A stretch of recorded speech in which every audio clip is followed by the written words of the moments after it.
recuperamos ya el ritmo de la mañana, ¿no?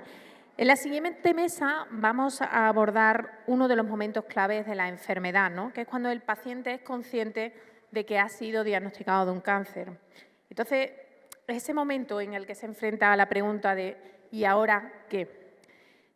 De la cantidad de datos que se han dado aquí esta mañana y uno que se ha repetido varias veces, ¿no? Y es que 1 de cada 2 hombres y 1 de cada 3 mujeres serán diagnosticados de cáncer a lo largo de su vida. Eso implica que bien sea directamente en nosotros mismos o a través de las personas que queremos, vamos a tener el cáncer muy cerca.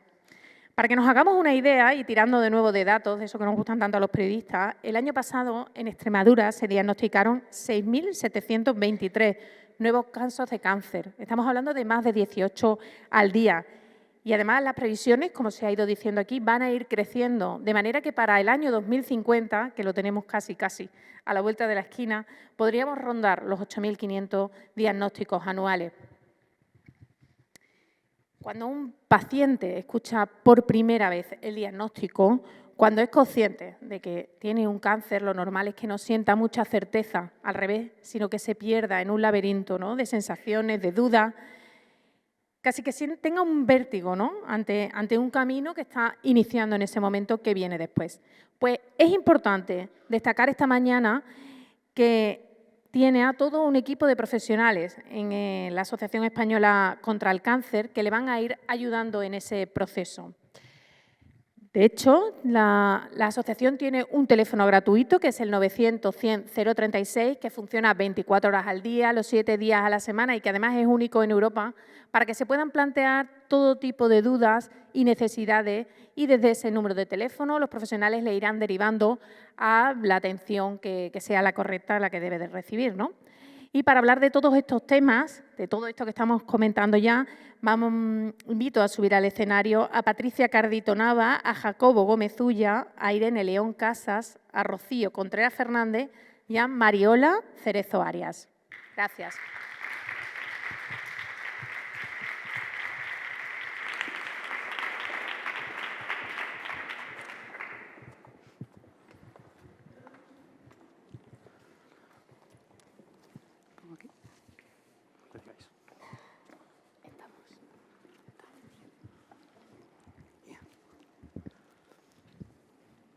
Hola, buenos días, ¿se escucha?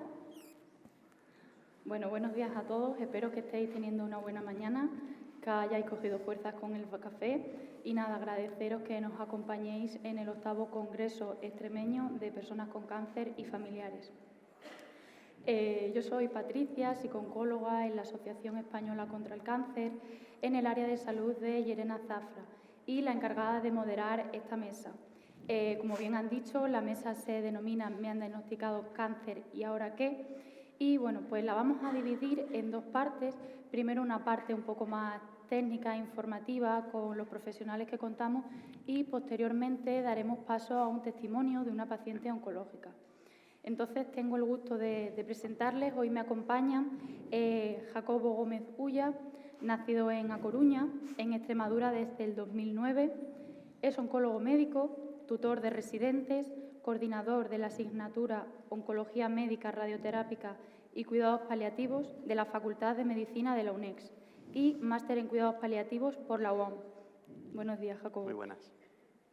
Irene León Casas, ella es psicooncóloga en la Asociación Española contra el Cáncer en Badajoz. Desempeña su labor en el Hospital Universitario de Badajoz, en la unidad de mama del Perpetuo Socorro y en la sede de la Asociación Española contra el Cáncer. Además, realiza grupos de atención psicológica para pacientes en duelo.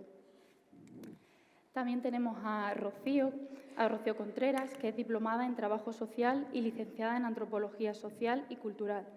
Máster en Dirección y Gestión de Servicios Sociales y Dependencia. Experta en Intervención Social desde la perspectiva de género. Rocío es presidenta del Colegio Oficial de Trabajo Social y miembro del grupo de expertas Nuestras Voces, del Consejo General de Trabajo Social. Desempeña su labor como trabajadora social en la asociación desde el año 2010, al cargo de la atención social de pacientes y familiares de la provincia de Badajoz. Y Mariola Cerezo Arias, ella es paciente oncológica desde hace 9 años y madre de 3 hijos. Vive aquí en Badajoz y es médico intensivista en la UCI del Hospital Universitario de Badajoz. Gracias a todos por estar hoy aquí, por vuestra participación. Y vamos a dar comienzo a esa primera parte que hemos comentado, más informativa, con los profesionales que hoy están aquí. Y bueno, sabemos que cuando aparece el diagnóstico oncológico, cuando la palabra cáncer llega a la vida de cualquier persona, irrumpe con todo. Y es ahí cuando aparecen muchas preguntas, y esto es debido a que genera un impacto en todos los hábitos de la vida del paciente, no solo en la parte médica, como es evidente, sino en todas las otras áreas que hoy vamos a abordar aquí de una forma integral, cada uno de ellos desde su área de trabajo. Y es por eso que cuando se dan estos primeros momentos del diagnóstico, pues me gustaría preguntar en este caso a Jacobo, cuando un paciente oncológico, tras haber pues recorrido ya diferentes consultas, haberse realizado pruebas, llega por primera vez a una consulta de oncología. Y la pregunta es ¿siempre conocen ya cuando llegan a la consulta de oncología por primera vez el diagnóstico al recibir resultados de las pruebas, o cómo lo valoráis? Vale.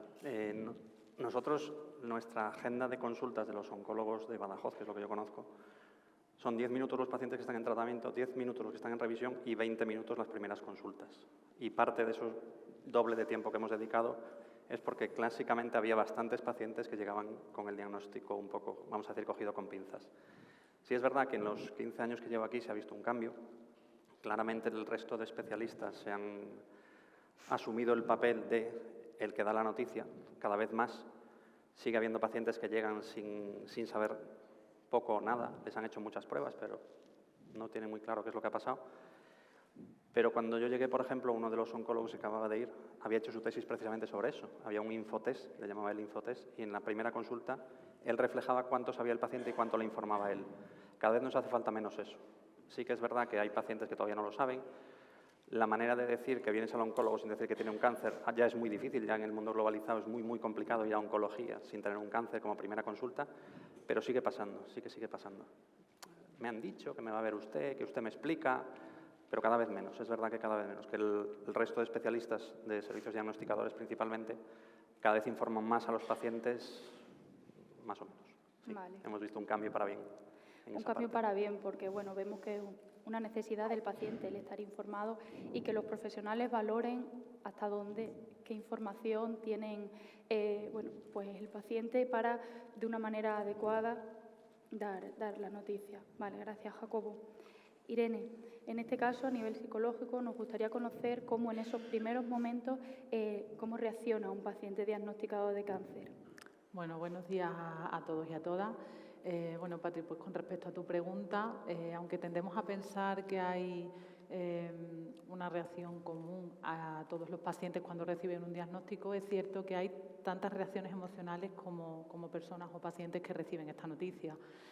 Si bien es verdad que hay un denominador común, que es el malestar emocional, que el malestar emocional es ni más ni menos producto de dos elementos principales.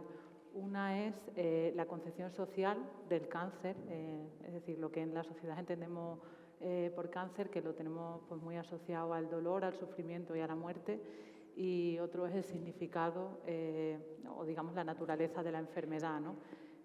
Donde pues sabemos que el cáncer lo asociamos a una enfermedad crónica, de un curso imprevisible, cuyos tratamientos pues, tienen unos efectos secundarios normalmente muy complicados de llevar.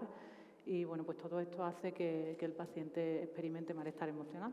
Eso a veces pues se traduce pues en incertidumbre, por supuesto, miedos, preocupaciones, ansiedad en muchos casos, tensión. Pues otra de las manifestaciones también puede ser, hay un duelo, claramente, ¿no? Porque hay una pérdida de la salud, es decir, pasamos de estar sanos a estar enfermos, y este duelo, pues como cualquier otro, requiere pues un proceso de asimilación, de adaptación, de ajuste, ¿no? En el que nos podemos encontrar con tanto tristeza como pues ira a veces, shock incluso al principio, pasando por estas etapas pues de manera indistinta, ¿no? Además de esto se produce una crisis vital una crisis vital porque estamos hablando, como bien decíais antes Jacobo y tú, que el cáncer es una enfermedad que afecta a todas las esferas de la vida, a la social, a la laboral, a la familiar, a la económica y por tanto el paciente lo que hace es una especie de análisis y revisión vital de lo vivido, ¿no? Y a esto, bueno, pues le acompaña a veces incluso una manera compleja de plantearse cómo quiere seguir viviendo, ¿no? Y bueno, pues por supuesto otras cosas como el insomnio, que también suele ser frecuente, problemas de memoria, de concentración, una sensación de falta de control importante, porque al final hay una indefensión, ¿no? Y una sensación de no controlar nada, de estar en manos de otras personas. Entonces, bueno, es verdad que también creemos que es importante hacer hincapié en no patologizar lo que no es una patología. Todas estas reacciones de las que estamos hablando son reacciones iniciales, normales, que son necesarias para la adaptación del paciente a su situación vital nueva. Entonces, tenemos que permitir que se produzcan. Y es normal que en muchos casos nos preguntemos, oye, pues, ¿y cuándo es el momento de acudir a un profesional especializado, ¿no? ¿Cuándo sé yo que esto se me va de las manos o que necesito ayuda para afrontar esto? Bueno, pues hay una serie de criterios que bueno, nosotros planteamos como criterios idóneos, entre los cuales están, en primer lugar, que haya un malestar emocional intenso y muy mantenido en el tiempo. En psicología utilizamos una herramienta que es el termómetro de malestar emocional, va de 0 a 10 y les pedimos a los pacientes que ellos sitúen su nivel de malestar, ¿no? Cuando eso es más de 7 durante mucho tiempo, bueno, pues sería un criterio. Otro de ellos sería que afecte a nuestra vida cotidiana, a nuestro funcionamiento y, por supuesto, a nuestro autocuidado. Cuando alguna de estas se da, pues sería un buen momento para acudir a un profesional especializado. Fenomenal, Irene. Bueno, hemos visto que hay tantas reacciones emocionales como pacientes, pero los aspectos más importantes que hemos visto es que no tenemos que patologizar y sí, bueno, pues valorar esos criterios que ha dicho Irene para tener en cuenta en el momento de pedir ayuda.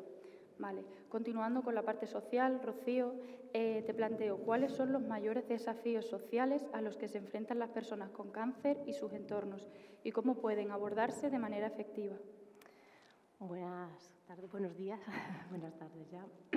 A ver, en principio hay que entender, Anabel, ¿me permites que te cite? El diagnóstico es un tsunami, es que lo trastoca todo y además la metáfora adquiere un condicionante especial en estos días. Hay que entender de dónde nace el bienestar, los factores que nos sostienen en el bienestar, para entender también que igual que hay reacciones, todas como pacientes hay circunstancias y coyunturas completamente distintas dependiendo de dónde nace desde dónde parte la persona de manera previa en cuanto a sus factores de bienestar y de vulnerabilidad.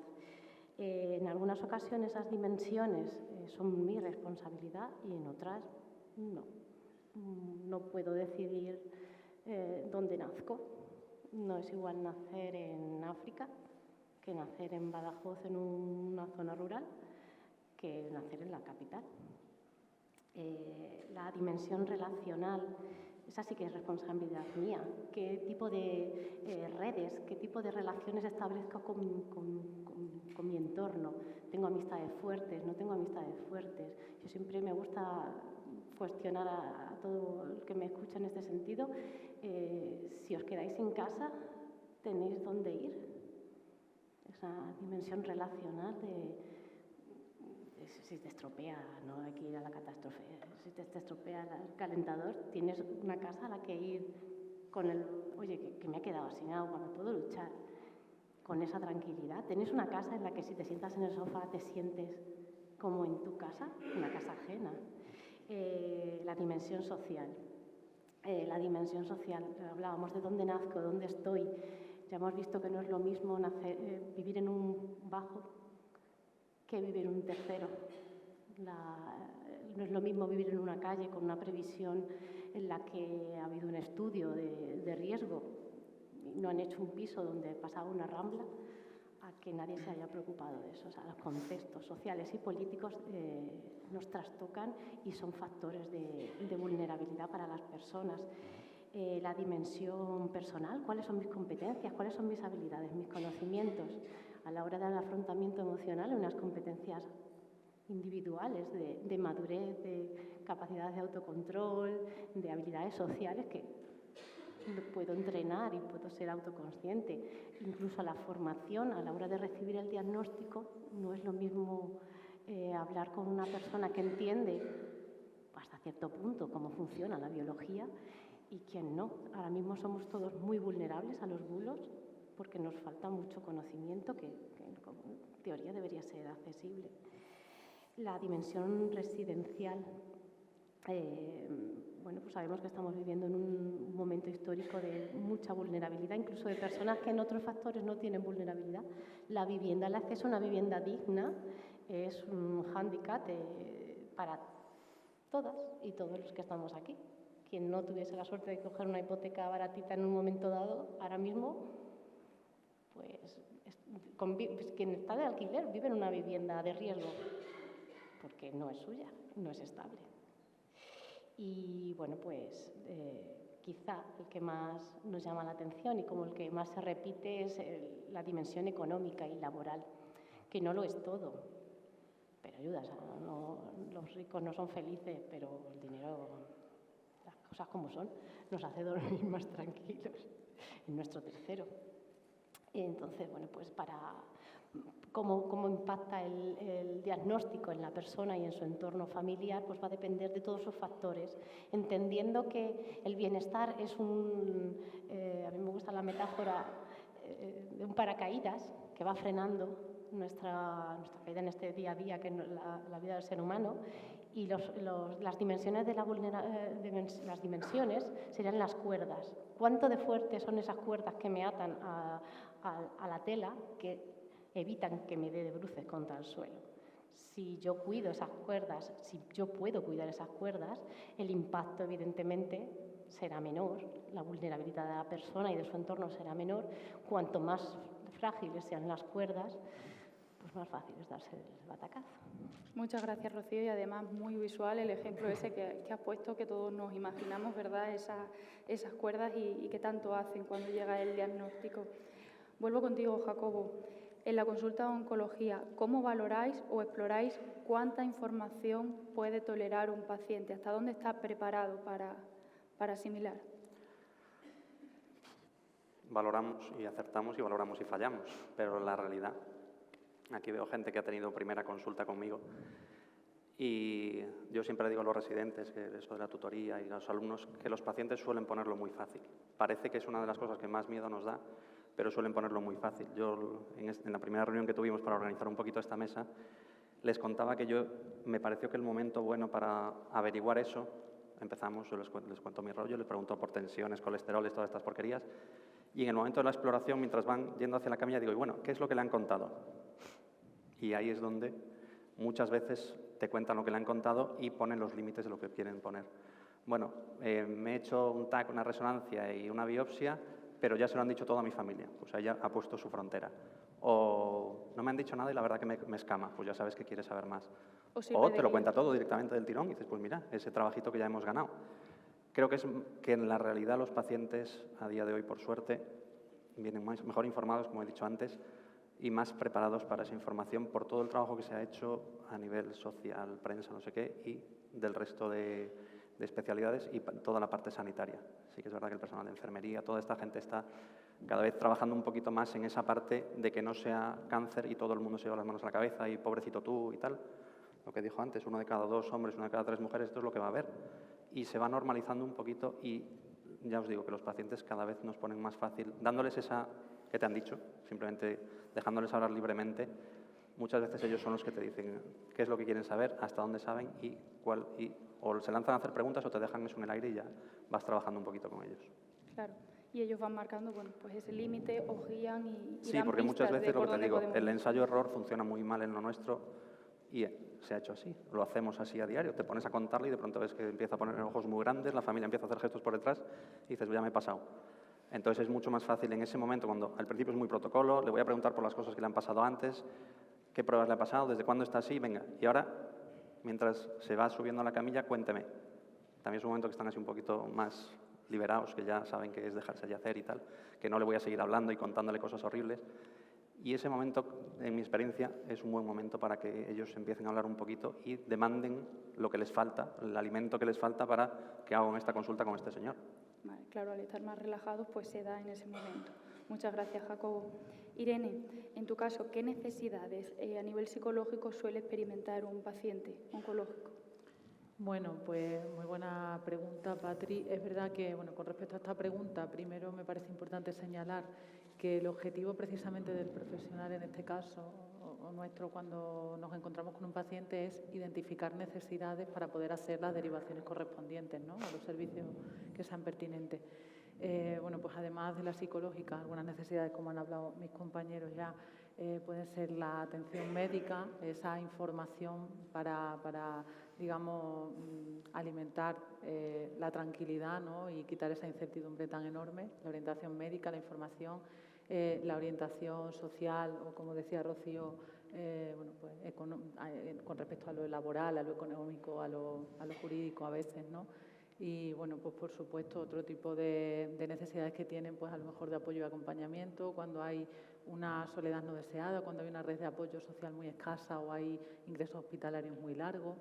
Y, bueno, al margen de eso, pues por supuesto están las necesidades de atención psicológica, pues con el fin normalmente tanto de aliviar y paliar ese malestar emocional que supone un primer impacto del diagnóstico, ¿no? Normalizar sus emociones y validarlas, que a veces nos parece que eso es algo banal y es de las cosas más importantes. Bueno, pues acompañarles, digamos, en el proceso de adaptación a la nueva situación y darles pautas y técnicas para principalmente dos cosas, aunque muchas más, que sería disminuir ese malestar emocional o mejorar su estado de ánimo y disminuir la ansiedad que pueden tener en ese momento. Cosas que son útiles, ¿no?, para esta mejora del estado de ánimo pueden ser, pues, alimentar ese autodiálogo positivo, practicar la autocompasión, y con autocompasión no me refiero, y en esto mis compañeras y mis compañeros psicólogos estarán conmigo, a ese sentir pena, ¿no?, que entendemos en la calle, sino a ser más comprensivos con nosotros mismos en los momentos difíciles y a ser más flexibles, ¿no?, con nosotros cuando lo necesitamos. Y, bueno, pues eso sería, y con respecto a la ansiedad, pues bueno, alimentar esas técnicas de relajación, meditación, atención plena, respiración diafragmática. Y algo también curioso que suele funcionar muy bien con los pacientes es hacer referencia a las pruebas de realidad. Con esto nos referimos a, oye, es muy fácil cuando tienen un diagnóstico, un primer diagnóstico oncológico, que la cabeza se vaya muy al futuro, ¿no?, y que intentemos predecir lo que va a pasar, anticiparnos como una especie de mecanismo de defensa para estar preparados, ¿no? Y a lo que hacemos alusión para parar o frenar esa reacción normal en los pacientes es, oye, ¿qué te ha dicho el médico? Y vamos a intentar quedarnos con esto, por bueno o malo que sea, pero vamos a intentar quedarnos aquí con esta información que nos han dado. Todo lo demás son suposiciones, ¿no? Entonces, esto sería un poco lo que intentamos desde el ámbito psicológico. Muy bien, Irene, muchas gracias. Como vemos, aunque ha nombrado las necesidades, pero la importancia que ha señalado tanto Jacobo como Irene de una buena valoración para detectar las necesidades que no son iguales y no podemos actuar del mismo modo con todos los pacientes. Rocío, ¿qué papel juega la vulnerabilidad previa en el afrontamiento social del cáncer? Pues un poco retomando lo que hablábamos antes, la vulnerabilidad es un diagnóstico social, una buena detección de las necesidades y nosotros desde el trabajo social el diagnóstico de la vulnerabilidad se elabora en relación, o sea, con y para la persona. No hay dos diagnósticos de vulnerabilidad similares. Es un recorrido identificando con la persona cuáles son las dimensiones que se han visto vulneradas, dañadas o que han desaparecido en su vida después del diagnóstico y buscamos cuáles son las herramientas que ellos tienen en su entorno cercano o propias para subsanar esa dificultad, esa ruptura, y si no, se tiran de los recursos existentes. Y, bueno, pues igual, no va a ser lo mismo si partíamos de una situación de un puesto de trabajo estable con un buen convenio colectivo que si trabajaba en economía sumergida. La vulnerabilidad es distinta, la manera de abordarlo es distinto y el afrontamiento que tiene que tener la persona también es distinta.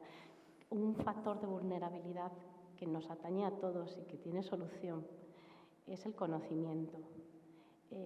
No sabemos cómo funciona el mundo en el que vivimos y eso nos genera una sensación de no saber por dónde tirar.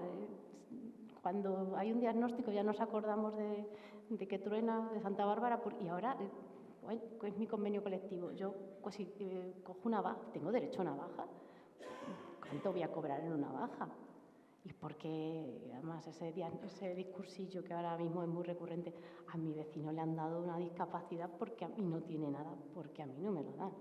Ojo, es que no sabemos las vulnerabilidades, no sabemos las dimensiones de la otra persona que ya eran vulnerables. Y luego, además, la sensación de que todo le dan a los demás y a mí no me toca nada, añade malestar al diagnóstico y a la persona y evita que tenga previsión para afrontarlo de una manera mucho más autónoma y le hace dependiente en muchas ocasiones, pues incluso de las prestaciones, que no es que estén mal, no van por ahí, sino que son paliativos, tanto las ayudas económicas que puede prestar la Asociación Española contra el Cáncer como las que se prestan a nivel del sistema de seguridad social, son paliativos. No son lo ideal. La cura es la consecución laboral, la consecución de un puesto de trabajo que con un salario que sea suficiente para mis necesidades. Qué bien lo has descrito, Rocío. Continuando, Jacobo, antes has nombrado que en la consulta de oncología muchas veces, bueno, pues el familiar hace una seña por detrás o se abren los ojos queriéndote indicar pues el camino a seguir. ¿Cómo manejáis, cómo gestionáis, pues el conocido pacto del silencio en la consulta? Nosotros vemos muy frecuentemente el pacto de silencio, en teoría, es el paciente a los familiares al paciente. Un porcentaje altísimo es que los familiares saben y el paciente no, porque es mayor, por lo que sea. Y tenemos dos maneras de enterarnos que existe eso, por los gestos, eso es cuando empiezas a hablar, o porque antes de la consulta entra ese familiar y te dice, oye, que no sabe, o la notita que le dejan al auxiliar o lo que sea. En función de eso, si entra primero el familiar, por ejemplo, ahí siempre les dejamos muy claro que el paciente es el actor principal de todo esto, que entendemos que lo que quieren es protegerlo, porque lo que quieren es protegerlo, no hay intereses espurios ni nada raro, pero que si él pregunta se va a contestar. Hasta donde él pregunte se le contesta y si dice tengo cáncer es sí, no puedo decir no, pero si él no pregunta podemos manejar esa información transmitiéndoles una vez más que ellos son los que conocen al paciente, pero que la realidad del que tiene el paciente oncológico tiene un cáncer, si no, no viene a mi consulta. Tiene cáncer y posiblemente, si ha llegado a mi consulta, se ha presentado un comité y se ha decidido que va a recibir un tratamiento por mi parte. Entonces, ¿a quién le pongo quimioterapia sin saber que tiene cáncer? O sea, que es un manejo, a priori estamos hablando. Eso es la explicación que le doy al familiar cuando entra en la consulta conmigo. Cuando entran y se ponen a hacer gestos o te dicen cosas o cuando empiezas a hablar tú te cortan, cosas muy típicas que nos pasan, cada vez menos, vuelvo a lo mismo, cada vez menos, pero siguen pasando. Es importante que nosotros hagamos el ejercicio de decir, entender que es por protegerlo, que tú ves muy claro que el paciente es lo primordial, nos lo enseñan en todas partes, pero que ese familiar está intentando proteger a su familiar, a su ser querido que tiene ese diagnóstico, que ya bastante es para ellos como para encima ponérselo a él. Pero volvemos a lo mismo, qué es lo que le ha pasado y enseguida vuelvo a lo mismo. Lo hacen fácil, incluso a veces el romper ese pacto de silencio se hace de forma muy natural en esa consulta, porque ellos a lo mejor están asustados y en el momento él dice, no, si no me dicen, pero yo ya sé. Me han hecho 7 TACs, entiendo que 2 biopsias, ¿qué va a ser? Entonces muchas veces se deshace eso solito en esa primera consulta y a veces no, también es verdad que a veces no, y llegamos al punto de poner una quimioterapia y ahí es cuando ya hay que explicar. Yo sí que nunca, creo que ningún oncólogo pasa por empezar a poner un tratamiento quimioterápico a nadie sin que sepa por qué se está poniendo ese tratamiento. Entonces el pacto de silencio sí, pero hasta cierto punto. Por ejemplo, en planta en hospitalización, que es una cosa un poquito diferente, tenemos la posibilidad de ir abordándolo de día en día, con ayuda de especialistas tipo Irene, oye, el 1-2 hay que verlo porque es que no sabe nada el pobrecito. Viene aquí, que todavía no ha llegado ni a nuestra consulta, pero no sabe nada y tenemos que organizarlo. Y ahí esa coordinación nos ayuda un montón.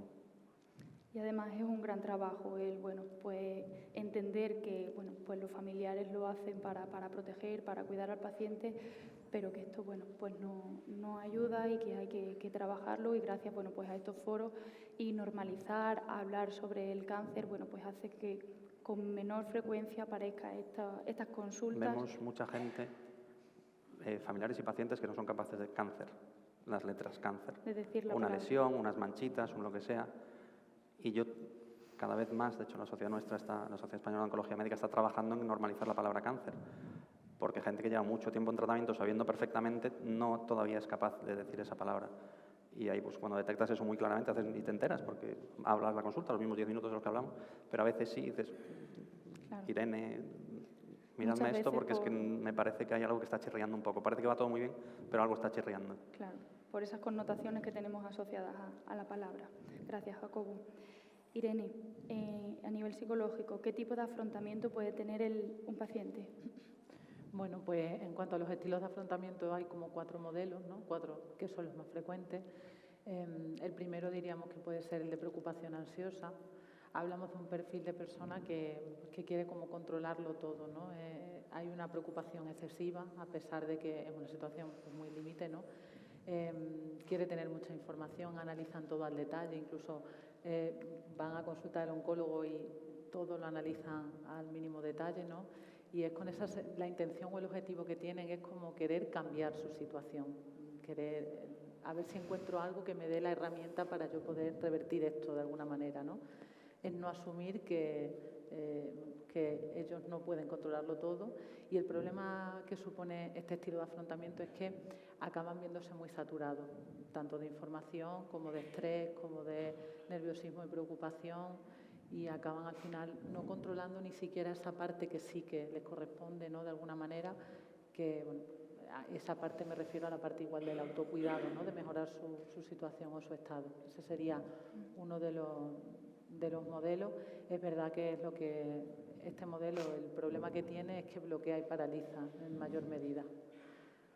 Otro modelo de afrontamiento podría ser el de la desesperanza, ¿no? Este perfil tiende más, bueno, pues a sentirse indefenso, ¿no? Cuando nos encontramos un paciente que dice, es que siento que mi vida está en manos de los médicos, de las pruebas médicas, de la suerte a veces incluso, ¿no? Esa sensación de no controlar. El problema de este modelo sería que, bueno, son personas que tienen una gran propensión a la depresión, ¿no? Son pacientes que se convierten en pacientes pasivos, y ese es el hándicap de este modelo. Otro de ellos sería el de la evitación cognitiva, que esto además se encuentra muy frecuentemente, estarás conmigo, Patri. Bueno, pues son personas que hacen como que no pasa nada. Es como que no quieren aceptar su realidad, su diagnóstico en este caso, ¿no? Es como, bueno, le resto importancia. Y al final esto es bastante usual y puede interferir en los tratamientos, porque desde no aceptar mi realidad puedo desestimar una opción que es necesaria por no darle la importancia suficiente, ¿no? Entonces, bueno, tenemos que tener cuidado con este estilo de afrontamiento. Y por último está el afrontamiento adaptativo, ¿no? También se le llama espíritu de lucha, pero a mí no me gusta utilizar ese término, prefiero el de afrontamiento adaptativo, que vendrían siendo, bueno, pues esas personas que aceptan lo incontrolable de la situación que están viviendo y deciden dirigir su energía a aquellos que sí pueden controlar, como por ejemplo puede ser el autocuidado, que decíamos antes, y mejorar su estado, bueno, su estado general en la medida que puedan, ¿no? Y bueno, pues esto es verdad que facilita, es un estilo de afrontamiento facilitador, porque lo que hace es que promueve la adaptación y el ajuste del paciente a su situación de enfermedad. Me parece importante poner encima de la mesa, ¿no?, que no se confundan las cosas. Con esto no quiero decir, no me refiero en absoluto a eso que se escucha en la calle de, no es que si hay un paciente que es más positivo, la enfermedad va a ir mejor. No estoy hablando de eso ni mucho menos, porque de hecho eso no es así. No hay ningún estudio que diga que por ser más positivo la enfermedad va a progresar o no va a progresar. No está en función de la actitud, ¿no?, sino que hablamos de mejorar a niveles, bueno, pues de ánimo, de llevar la enfermedad de otra manera, en cuanto a la adaptación más bien, no tanto a la salud física. Por supuesto, y además marca mucho la vivencia de enfermedad que tiene el paciente. Bueno, ¿cómo vamos de tiempo? Si os parece bien, vamos a pausar las preguntas y luego queda más espacio, continuamos, ¿vale? Pero por dar paso también y escuchar de viva voz, que creo que bueno, pues puede ser lo más interesante también de esta mesa, escuchar el testimonio de Mariola.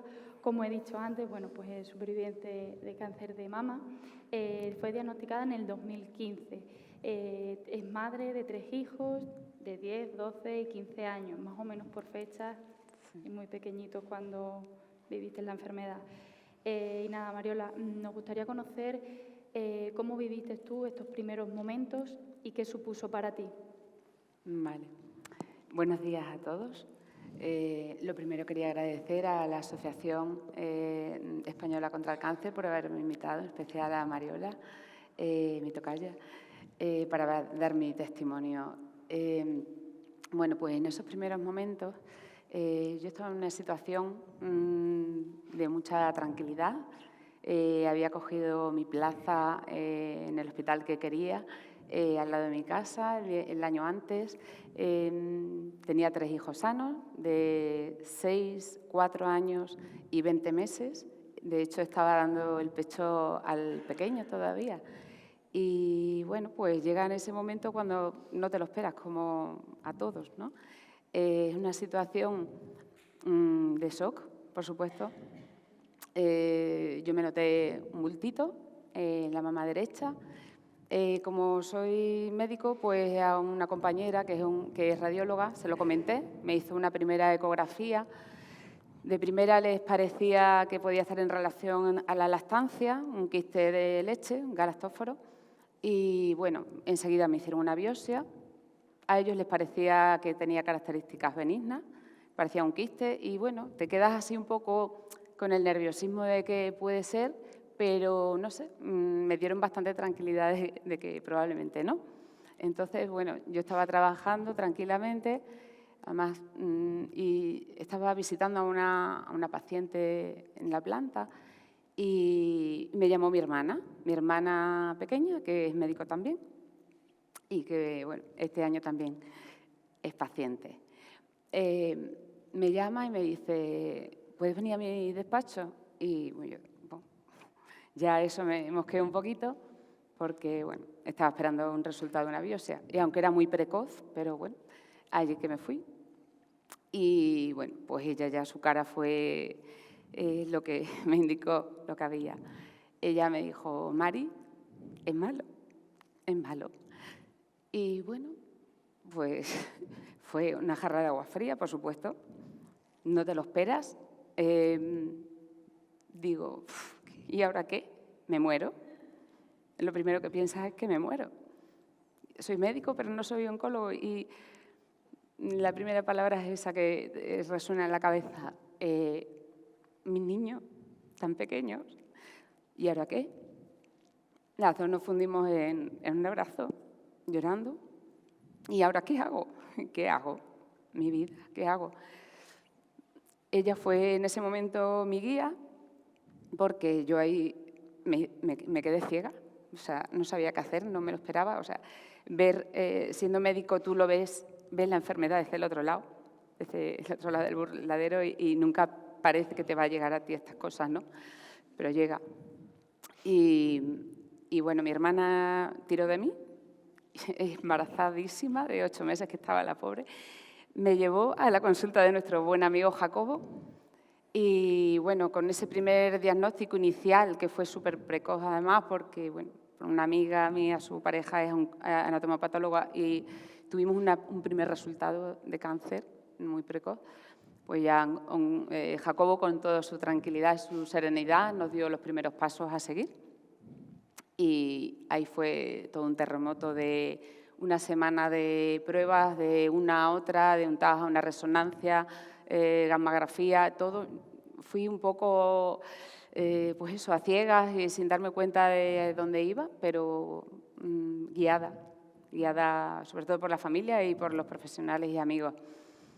Y fueron así, pruebas y pruebas, y ahí me operaron. Y ya, bueno, pues cuando ya Jacobo y se reúne con toda la sesión y te da un primer plan de vamos a hacer esto, esto y esto y esto, ya vas viendo un poquito la luz y dices, bueno, se van a hacer cosas, ¿no? Vamos a hacer cosas y vamos a intentarlo y vamos a luchar. ¿Y ese ahora qué? Que te planteabas al inicio, que además ha descrito la mesa, ¿verdad?, en un resumen rápido de su situación y además que nos ayuda a ver cómo es la realidad y sobre todo ha señalado el apoyo que fue su hermana para ella en esos momentos. ¿Y qué más cosas o qué más apoyos contasteis con ellos en ese momento? Sí, después de ese proceso inicial que, bueno, pues para todos, sí, aquí pues seguramente haya muchos pacientes o familiares, los primeros inicios son muy desastrosos y bueno, una rotura de tu vida y de tu todo y miedos y por qué y las preguntas, ¿no? Lo que decíamos, ¿no? ¿Por qué yo? Si yo estoy sana no me duele nada, ¿por qué? No puede ser. Primero incertidumbre, como enfadada con la vida, ¿no? Y el miedo, ¿no? A saber cómo acaban las cosas. Vas viendo la luz poquito a poco según te van planteando las situaciones todo lo que se va haciendo, ¿no? Y en todo ese proceso de cirugía, quimio, más cirugía, hasta 7 veces por quirófano, pues tuve muchos apoyos. El principal, mi familia, por supuesto, que están aquí. Mi familia es mi gran apoyo. Ellos tiraron de mí cuando yo estaba ciega y me acompañaron. Como una vez me escribió mi hermana, dice, Mari, esto es un símil, te han puesto una escalera muy empinada delante tuya y hay que subirla. Y cuando tú caigas, nosotros tiraremos de ti para adelante y celebraremos tus logros hasta que estés arriba. Y así fue. En ese proceso también quiero destacar los profesionales. A Jacobo yo le comía preguntas hasta cualquier hora, porque yo llegaba ya a la consulta y no se me ocurría nada, y eran 5 minutos de consulta y cuando salía, era, madre mía, no he preguntado esto. Y él me dio toda la libertad siempre de preguntarle de todo además, pronósticos, tiempo, es que todo, con mucha paciencia a él y con realidades me supo contestar. En este proceso, aparte de la familia, los profesionales, médicos, los niños, porque a mí me ayudó mucho interiorizar mi enfermedad en mi vida rutinaria. Los niños eran muy pequeños, casi no se enteraron. Ellos sabían que mamá tenía unos cables por aquí que salía sangre, pero no se dieron cuenta de que se me había caído el pelo porque llevaba una peluca. Y bueno, ellos, la ajetreada vida infantil, de niños, de colegio, y la vida social, que tengo mucha, por suerte también, porque tengo muchos amigos y porque me gusta, soy muy disfrutona y me gusta ir a muchos sitios. Todo eso, interiorizarlo dentro del proceso de la enfermedad, me ayudó a llevar el proceso y decir, esto es una cosa más de mi vida que me ha tocado. Tengo que dar también ahí el agradecimiento a las asociaciones, porque en un primer momento la Extremeña, que me facilitó las prótesis mamarias, cuando estaba con la quimio, voluntarios de la Asociación Española que me hacían reír, que en Navidades me hacían hacer unas manualidades allí para decorar el hospital de día, y las consultas de Reiki, que creo que ya no se hacen, pero para mí fueron fantásticas, porque yo iba con mi suero de la quimio colgada y yo me tumbaba allí en esa cama y entraba en trance y eso era maravilloso. Bueno, todas esas cuerdas que sí. ha dicho antes Rocío, bueno, pues estaban ahí sosteniendo esa situación. Y a día de hoy, Mariola, ¿cómo dirías que la enfermedad ha cambiado tu vida? Bueno, a ver, sí, la enfermedad te hace, como he dicho, yo siempre antes de la enfermedad he sido disfrutona y con ganas de no quedarme nada atrás y disfrutar de todo, y eso lo sigo siendo. Quizás ahora ves la vida, pues intentas relativizar muchas cosas que no son tan importantes. Es cierto que después de 9 años, pues ya te metes otra vez en la vida diaria ajetreada de niños, trabajo, Y hay veces que se te olvida que eres una paciente oncológica y hay veces que me preocupo por, yo qué sé, tonterías que me tengo que decir, Mariola, esto no es importante, me lo repito a mí misma, no es importante. Y entonces, sí, relativizas muchas cosas y ves la vida disfrutándola porque somos supervivientes del cáncer, hemos podido con él en este momento, pero también sabiendo que puede volver a aparecer y que somos pacientes oncológicas siempre y bueno, que si vuelve a aparecer tendremos que intentar coger otra vez el toro por los cuernos y para adelante. Muchas gracias, Mariola, por compartir tu testimonio con todas estas personas en este foro. No es fácil, pero bueno, con el apoyo de tu familia... Sí, quería resaltar que mi hermana, que tanto me ayudó, este año pues hemos tenido otra vez la escalera empinada adelante y hemos vuelto a pasar por el proceso con ella. Pero está muy bien y aquí está.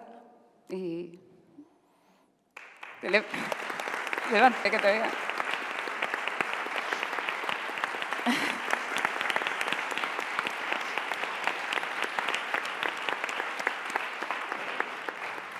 Qué bonito. También gracias a Rocío, que nos ayudó mucho con el proceso de mi hermana.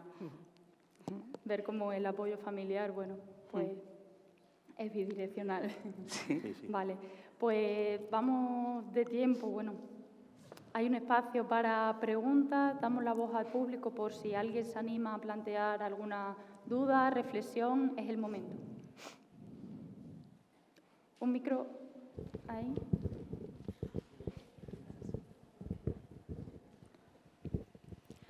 Buenas tardes. En primer lugar, muchísimas gracias a todos. Agradecer a la asociación la labor que hace diariamente.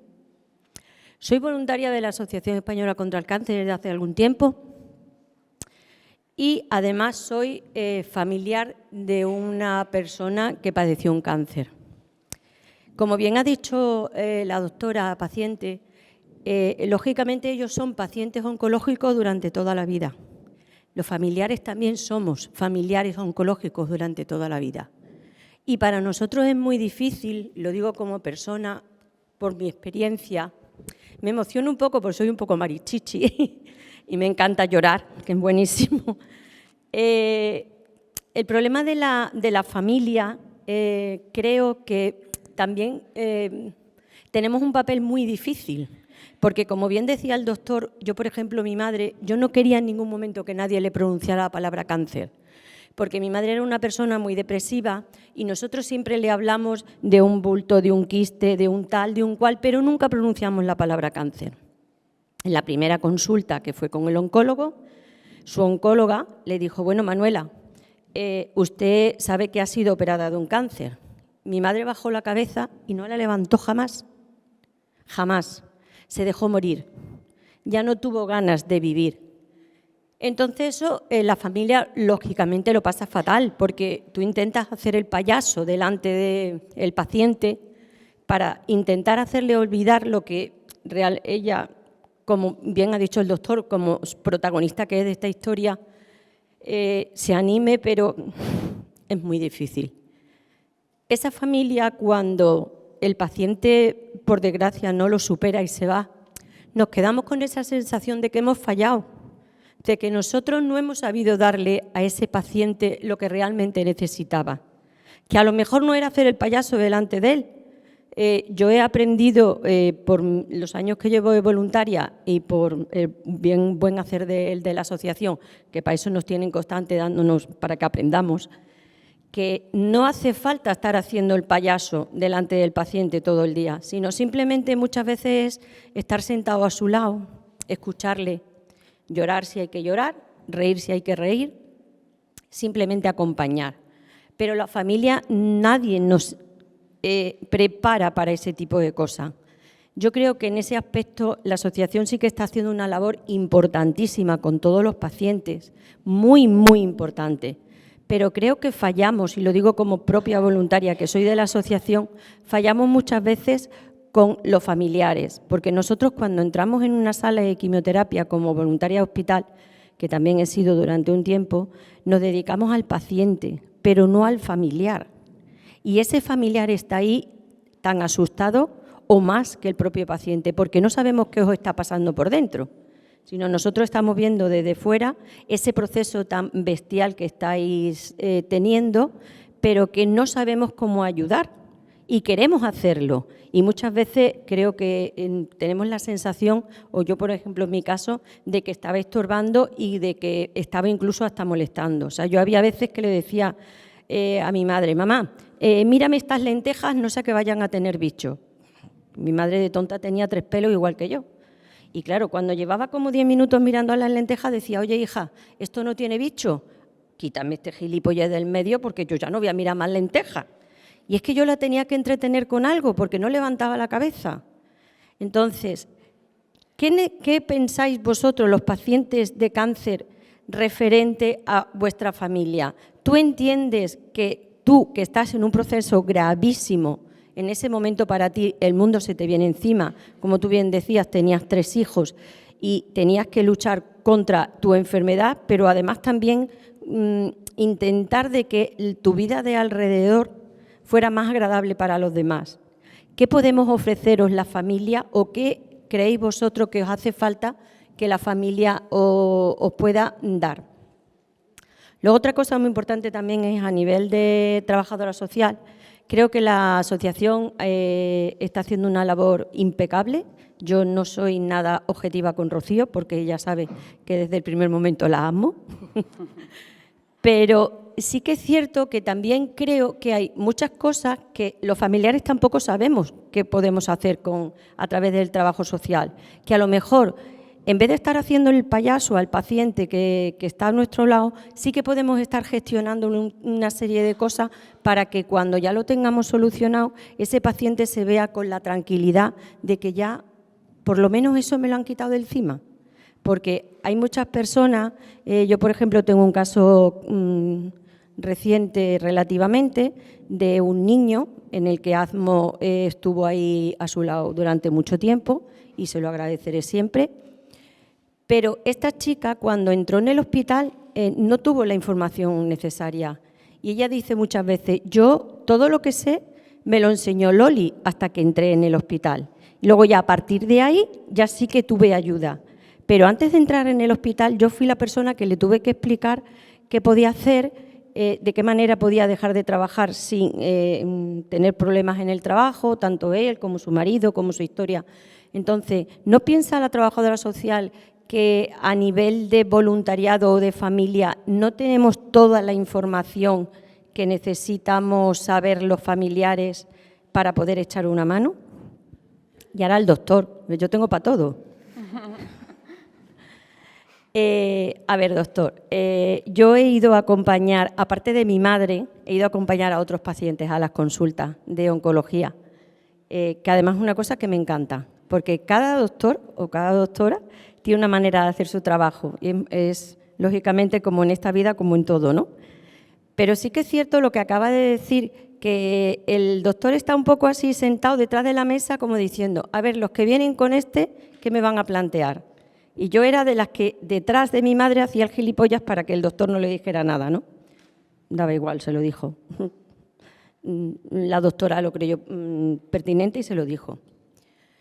Lo que sí me falta de ustedes, que además a lo mejor no es su trabajo, porque bastante trabajo tienen ya, por desgracia, como bien hemos escuchado, esto cada vez va más para arriba y no sabemos dónde vamos a llegar, de que aparte de que cuando estamos en esa consulta y se nos explique todo lo que es el tratamiento, todo lo que es la enfermedad, todo lo que puede o no puede pasar, ¿no entiende usted que deberían de recomendar a los pacientes y familiares que se pongan en contacto con bien trabajadora social, psicóloga, cualquier asociación que le pueda echar una mano? Porque los pacientes entran tontos, o sea, tontos hasta el mundo de que no nos enteramos de nada.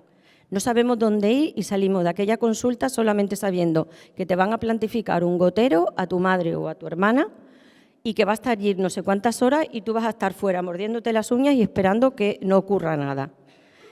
¿Entiende que deberían de dar ese tipo de información a los pacientes, ya que ellos saben que en los hospitales, sobre todo nuestra asociación, estamos ubicados en casi todos los hospitales de España y que es muy fácil el acceso a cualquier tipo de asociación.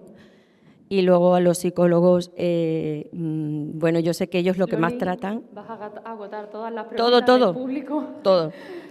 Te agradecería que fuéramos Sí, terminando, ¿vale? la psicóloga solamente, mesa, que sí. vamos justo hace tiempo. Sí, solamente a la psicóloga decirle que a lo mejor también vosotros lo que más os dedicáis es hablar al paciente, pero sí que tenéis poco trato con la familia. ¿Entendéis que deberíais a través del paciente decirle al familiar que también se pudiera poner en contacto con vosotros? Gracias. ¡Hala! A ver quién empieza. Empiezo yo, ¿no? Es que ha sido una pregunta. Bueno, yo empiezo. Venga. A ver, mira, yo también, yo a todo ese discurso hay muchas cosas que contestar de cada uno de nosotros desde nuestro punto de vista. Pero nosotros, una pregunta que no hemos hecho por falta de tiempo es la formación que recibimos. No existe. En resumen, la respuesta era no. Cada uno se forma como va pudiendo. Es verdad que en oncología, porque tenemos que enfrentar muchas malas noticias, hay más facilidad para llegar a esa formación, pero no hay una formación reglada sobre eso. Partiendo de ahí, hasta el infinito. Lo que se habla muchísimo ahora es la verdad tolerable. No la verdad, sino la verdad tolerable. Y la tolerabilidad de cada paciente es lo que hay que ir palpando poquito a poco, con más o menos tacto, según sea cada uno, porque, insisto, la formación no es una cosa arreglada. Entonces, pues hay gente que dice, usted sabe que le han operado de cáncer, y hay gente que no lo dice, si hay un pacto de silencio no dice nada. Entre todo ese espectro tan gigante nos movemos todos. Es muy complicado, muy complicado. Y respecto a la pregunta dirigida a mí, por ir acabando, sí deberíamos seguramente primero tener más tiempo para pulsar un poquito todas esas necesidades. ¿Cuántas cuerdas tiene el paciente? ¿Qué necesidad está? ¿Cómo está afrontando esto? Pero en nuestra defensa, ayer he visto 32 pacientes oncológicos. Todos mis pacientes tienen cáncer. Al final acabas normalizándolo. No asumes el impacto tan brutal que es hasta que te viene una primera consulta, 2 amigas llorando las 2 como locas, que no han tenido tiempo de elaborar nada porque ha sido todo tan inmediato. Los que ya lo han elaborado un poco más, puedes pulsarlo un poco más. Pero es verdad que nosotros normalizamos el cáncer y asumimos que debe ser una cosa normalizada y evidentemente no lo es, porque no estamos preparados ni para oír la palabra cáncer como para asumir que los otros 29 que están aquí tienen que esperar que yo necesito esta hora con mi oncólogo.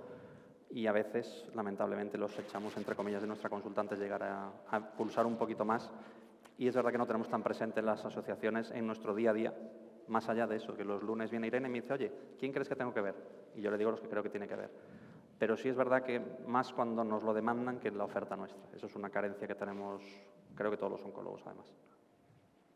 Vale, ¿alguien más quiere dar? Bueno, yo lo que quería decir, a ver, como experiencia de yo paciente y familiar de paciente también, es cierto que no hay una formación y quizás eso sí que sería necesario, porque yo cuando a mí me pasó, o sea, mi familia delante mía, o sea, eran fuertes y tirando de mí para adelante y entiendo, a mí me ocultaron la parte del sufrimiento que ellos estaban viviendo, que evidentemente es así, pero a mí siempre me lo han ocultado, exceptuando el primer momento, que es cuando me dio el diagnóstico mi hermana, que ahí no podía ser de otra manera, pero luego ellos solamente han sido fuertes conmigo, pero viviéndolo yo ahora desde el otro lado de familiar, es cierto que siempre hay como que mucha ayuda de psicooncóloga para el paciente, ¿no? Todo para el paciente, pero la familia es difícil afrontarlo y cada paciente, cada tipo de tumor,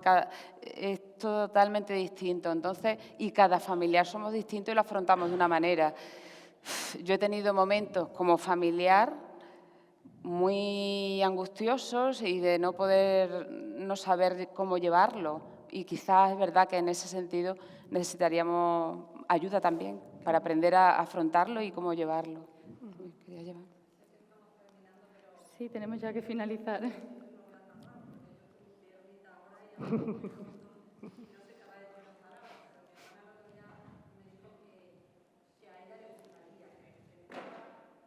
Exigiendo algo para lo que quizá todavía no estaba preparada, pero le gustaría. Yo solo quería decir que mi punto de vista es igual, ¿no? Solo que llovía sobre mojado. Y que es verdad que a mí los mismos compañeros donde yo disfruto de mi trabajo y demás son los que me han dado las opciones, pero a la manera de afrontarlo hay una clave que ha dicho ella y sí es verdad que a mí me plantaron, yo soy más bien controladora, soy hiperdisfrutona como ella, porque tenemos unos padres que nos han enseñado a comernos el mundo y gracias a eso lo llevamos así, sin duda, pero una vez que te dicen esto y con 2 niños tan pequeños, es un abismo y entonces en el abismo tú vas con ruedas y sin freno. Mi operación fue devastadora, ellos lo saben, es distinto, todos sufriendo mucho, todo malas noticias durante mucho tiempo y de pronto hay un plan. Entonces cambia mucho. Yo me sentaba adelante y decía, dame opciones, tengo 2 niños pequeños, solo quiero opciones. Y a partir de ahí me da igual el sufrimiento físico porque soy muy fuerte. Entonces, unos pacientes tienen opciones, otros tienen menos, siempre hay algo, pero eso es fundamental. En ese abismo sí digo una cosa, yo decía, yo esto no lo puedo controlar, yo no quiero tener esto. Y para mí, no controlar lo que viene detrás, que me lo iban dictando, y además no me quedaba otra, era brutal. Pero pensé, sí que puedo decidir cómo vivirlo, eso sí es mi control. Y yo no me quedé ni un día arrugada en la cama, lloré todo lo que tenía que llorar, pero me pintaba, me arreglaba, iba a llevar a mis niños. Tenía 2 niños muy pequeños, pero 2 padres muy grandes. Gracias. Muchas gracias por tu aportación. Vale. Vamos a finalizar la mesa. Y solo eso, ¿vale? que se puede decidir cómo vivirlo, es lo que quería recalcar. Muchas gracias. Y bueno, agradecer a Irene, Jacobo, Rocío y Mariola su participación, el estar hoy aquí y a todos ustedes por vuestra atención. Muchas gracias.